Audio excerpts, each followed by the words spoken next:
Hi, I'm Emily Gerrard, the co-head of Alan's Climate Change Group, and I'm here with Peter Castellas, and we've just had an amazing breakfast with Mrs Mary Robinson. So Mrs Robinson needs very little introduction, having been the President of Ireland, the UN Secretary-General Special Envoy on Climate Change, and also the UN Commissioner for Human Rights. So it was amazing to get her insights this morning.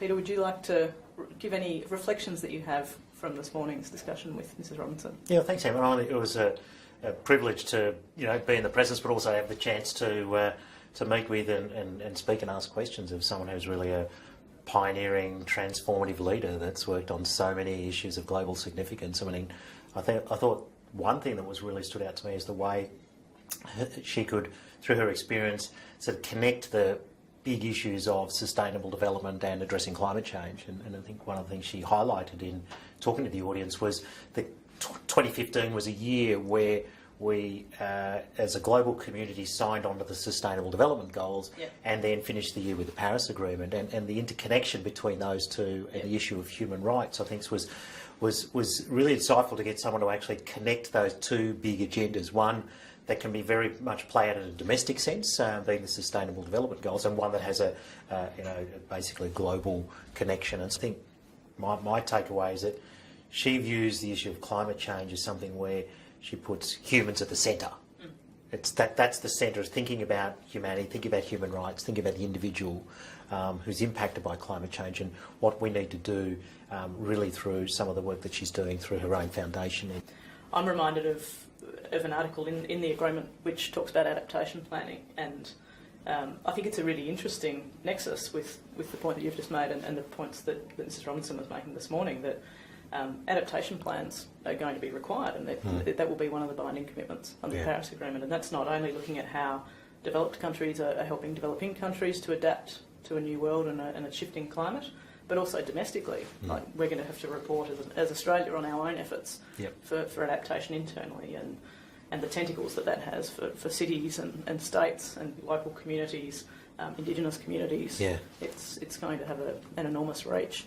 Yeah, and Mary Robinson reflected on some of the experiences she's had with something like the Pacific Island states, our nearest neighbours, where in her sort of discussions and personal relationships she had with people like Anota Tong from Kiribati and others who made an impassioned plea to recognise that there is a real issue of displacement that's going to take place through to climate. They're going to lose whole communities and countries and cultures, and this is something that's happening in our region. So adapting to that, as well as the mitigation efforts that are going to be required, is something that does have a real human rights element.